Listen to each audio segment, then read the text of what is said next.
माननीय सुरेश प्रभु जी। सर बहुत धन्यवाद।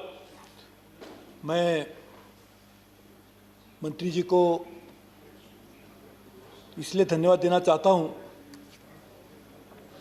कि ये बिल सिर्फ एक कानून में परिवर्तित करने के लिए हमारे सामने नहीं है, लेकिन उसके जरिए देश की अर्थव्यवस्था को भी बढ़ोतरी लाने के लिए और सक्षम बनाने के लिए भी इसकी बहुत बड़ी सहायता होगी। हम सब जानते हैं कि 7,600 किलोमीटर से ज़्यादा हमारे पास देश की कोस्ट लाइन है। इतनी बड़ी कोस्ट लाइन होने के बावजूद भी दुर्भाग्य से अभी 2 साल के बाद हमारे देश को स्वतंत्रता की 75 साल पूरे हो गए, लेकिन देश के बंदरगाह में जितना विकास होना चाहिए था उतना नहीं हुआ। और जैसे हमारे प्रधानमंत्री जी कहते हैं कि सिर्फ बंदरों का विकास नहीं होना चाहिए, तो पोर्ट लेड डेवलपमेंट होनी चाहिए। यानी बंदरों का विकास तो होगा ही, लेकिन उसके कंधे पर बैठते हुए पूरे देश का विकास भी उसके सहारे हो सकता है। और करने के लिए बंदरों का विकास करना जरूरी है। और इसलिए ये बिल लाने के बाद आपने एक परिवर्तन करने के लिए एक जो प्रावधान किया उसके लिए मैं धन्यवाद देता हूँ। वैसे तो मेरे मित्र शक्ति सिंह जी ने कहा कि वो उनकी तारीफ नहीं करेंगे, लेकिन मैं तारीफ करना चाहता हूँ इसलिए क्योंकि आंकड़ों के द्वारा मैं तारीफ करना चाहता हूँ। हमारी देश में टर्न अराउंड टाइम एक बहुत बड़ी समस्या थी पोर्ट की। 14-15 में 96 आवर्स लगते थे। पिछले साल सिर्फ 61 आवर्स में आज टर्न अराउंड टाइम हो गया। शिप बर्थडे का आउटपुट जो था वो 12,458 टन था, उसको बढ़ोतरी होते हुए 16,433 तक आ गया। ई पोर्ट बनने की एक नई पहल आपने शुरू की है। साथ ही में पूरी अकाउंटिंग स्टैंडर्ड बदलने के लिए भी आप जो प्रयास करें उसके द्वारा पूरी मात्रा में पारदर्शिता आएगी और साथ ही में देश की अर्थव्यवस्था को भी बढ़ोतरी मिलेगी। सर हम सब जानते हैं कि दुर्भाग्य से पोर्ट की तरफ जो ध्यान देने की जरूरत ही नहीं हुआ। गुजरात हमारी देश की सबसे बड़ी कोस्ट लाइन आज गुजरात में, और इसलिए हमारे प्रधानमंत्री जी भी वहां से आते हैं, हमारे मंत्री भी वहां से आते हैं। इसलिए स्वाभाविक है कि पोर्ट के ऊपर ध्यान दिया जा रहा है। लेकिन मैं कहना चाहता हूं मंत्री जी कि ये तो पहले जो कानून की बात है, ये कानून में जो प्रावधान है ये बहुत ही जरूरी प्रावधान है। प्रावधान क्या है? ये जो बिल में प्रावधान है कानून में परिवर्तित अभी होगा, लेकिन क्या है कि सबसे पहले हमारी जो पोर्ट को मैनेजमेंट होती है उसमें यदि दिल्ली से उसको डायरेक्शन दिया जाएगा, दिल्ली में पोर्ट एक भी नहीं है, लेकिन दिल्ली से डायरेक्शन दी जाएगा कि गुजरात का पोर्ट, महाराष्ट्र का पोर्ट, तमिलनाडु का पोर्ट कैसे चले। ये प्रावधान है कि उसमें ऑटोनॉमी देते हुए पूरी मात्रा में पोर्ट की मैनेजमेंट पूरी मात्रा में प्रोफेशनलाइज की जाएगी। यानी मंत्री जी अपने अधिकार छोड़ते हुए वो पोर्ट की मैनेजमेंट को दे रहे। ऑटोनॉमी आएगी, प्रोफेशनलिज्म आएगा। स्वाभाविक है कि पोर्ट का विकास कैसे हो वो पोर्ट के लोग तय करेंगे। इसीलिए उसमें बिल्कुल अच्छा प्रावधान भी है कि कैसे लोग उसको मैनेज करेंगे। उसको नॉमिनेट करने के लिए भी जो व्यवस्था की गई है वो भी पूरी मात्रा में पारदर्शिक है। और इसलिए मैं मानता हूं कि जो कदम यूपीए सरकार ने कॉर्पोरेटाइज करने के लिए 1999 से शुरुआत की थी, उसमें बाद में जो आवश्यकता थी वो नहीं हुई, लेकिन उसकी पूर्ति करने के लिए आपने जो काम किया इसके लिए मैं आपको धन्यवाद देना चाहता हूं। साथ ही में टैरिफ किस तरह से तय हो, ईज ऑफ डूइंग बिजनेस किस तरह से आए, ये सभी अधिकार आज पोर्ट की मैनेजमेंट को मिलेंगे। आज समझिए कि पूरा केंद्रित कारोबार को विकेंद्रित करने का एक काम इस बिल के द्वारा होगा। और ये पब्लिक प्रॉपर्टी है, इसके लिए पब्लिक प्रॉपर्टी अच्छी तरह से मैनेज करने के लिए एक व्यवस्था भी बनाई जा रही है। इसलिए मैं उनको बहुत बहुत बधाई भी देना चाहता हूं। और आज मंत्री जी हमें और कुछ कदम उठाने की आवश्यकता है।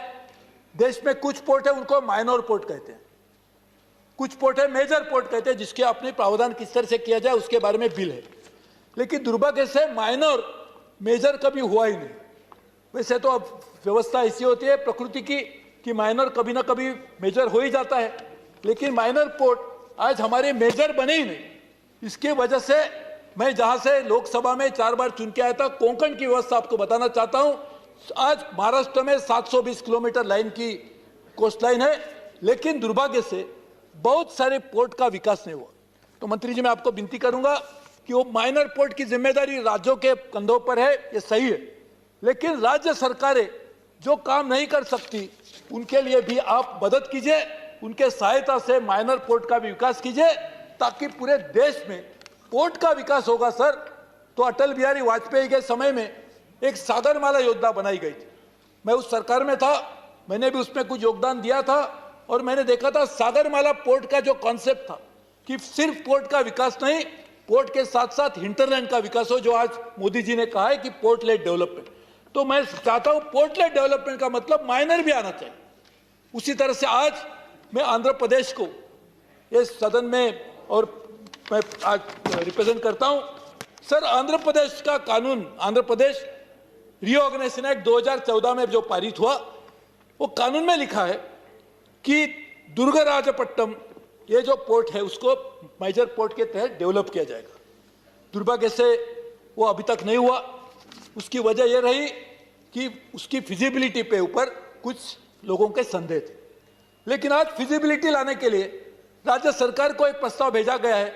तो आप जरा जानिए कि राज्य सरकार किस काम में शायद बिजी रहेंगे, इसके लिए शायद उनको इस समय मिला नहीं होगा, लेकिन आंध्र प्रदेश के विकास के लिए मैं मानता हूं एक मेजर पोर्ट का डेवलपमेंट होना बहुत जरूरी है। और आंध्र प्रदेश जैसा राज्य जो सही माने में आज विभाजन होने के बाद जो कठिन समय से गुजर रहा है, उसके ऊपर भी उसका एक बहुत बड़ा पॉजिटिव इंपैक्ट आएगा।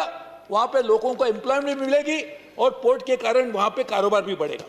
वैसे देखा जाए तो कुछ समय से जो हमारे देश में अलग अलग निजी कंपनियों ने भी पोर्ट डेवलप किए, लेकिन उसका लाभ देश को हुआ। सर, हमारी अर्थव्यवस्था बढ़नी चाहिए, ये तो सभी का उद्देश्य होना चाहिए। यदि 5 ट्रिलियन 10 ट्रिलियन तक हम जरूर पहुंचेंगे, कब पहुंचेंगे उसके ऊपर निर्भर करता है कि किस तरह से विकास करने के लिए इंफ्रास्ट्रक्चर में ग्रोथ करेंगे।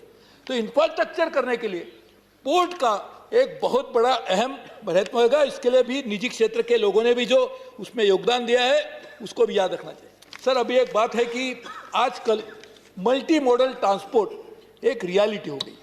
मल्टी मॉडल के बिना आप लॉजिस्टिक को नहीं चला सकते। रेल हो, रोड्स हो, पोर्ट हो, सी पोर्ट हो, ये सभी को मिलकर काम करने की जरूरत है। और इसलिए मैं प्रधानमंत्री को धन्यवाद देता हूं। जब मैं देश का कॉमर्स मंत्री था उस समय पहली बार लॉजिस्टिक का एक डिपार्टमेंट नहीं तो लॉजिस्टिक का एक डिवीजन बनाते हुए उसको कॉमर्स मिनिस्ट्री के साथ जोड़ दिया था, और लॉजिस्टिक का एक प्लान भी हम लोगों ने उस समय बनाया था। मैं मंत्री जी आपको विनती करूंगा कि एक मल्टी मॉडल ट्रांसपोर्टेशन को भी पोर्ट डेवलपमेंट के साथ जोड़ दीजिए। पोर्ट डेवलपमेंट यदि होगी, क्योंकि पोर्ट को भी तो कार्गो चाहिए, कार्गो नहीं आएगा तो पोर्ट डेवलप कैसे होगा? आइदर इंपोर्टेड कार्गो और एक्सपोर्ट कार्गो जो तो पोर्ट में आएगा तो ही पोर्ट का विकास होगा। लेकिन दोनों लाने के लिए वो जो फीडिंग पॉइंट है वो तो मल्टी मॉडल से आपके पास आएंगे। तो इसके लिए मल्टी मॉडल ट्रांसपोर्ट डेवलप करने के लिए, मल्टी मॉडल हब बनाने के लिए भी ये पोर्ट में भी हमें उसमें ज़्यादा से ज़्यादा ध्यान देने की जरूरत है। हमें इस बात की बहुत आनंद है कि आज अलग अलग पोर्ट को डेवलप करने का काम चल भी रहा है। लेकिन मैं सर समझता हूं कि आप देखिए कोलंबो ये हमारे से कुछ ज़्यादा दूर नहीं है, लेकिन सबसे ज़्यादा ट्रांसशिपमेंट वहाँ से होता है। उसका लोकेशन का भी एडवांटेज उनको जरूर मिला है। लेकिन मैं चाहता हूँ कि यदि हमारे ईस्ट कोस्ट और वेस्ट कोस्ट दोनों के ऊपर रहे हुए सभी पोर्ट को हम विकास करेंगे और उसके मैनेजमेंट जिस तरह से आपने बिल में लिखा है उसी तरह से उसका मैनेजमेंट का एक मॉडल भी बनेगा, तो मैं मानता हूँ उसका एक कारण भी बनेगा कि उसके तहत लोगों को नई रोजगार की संधियाँ भी मिलेगी।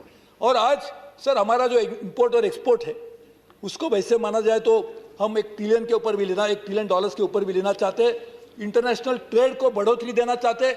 और जब हमारी देश पूरे विश्व में सबसे ज़्यादा जीडीपी ग्रोथ था 22-23% से भी ज़्यादा, उस समय भी हमारा मैरीटाइम ट्रेड, इंटरनेशनल ट्रेड बढ़ा था।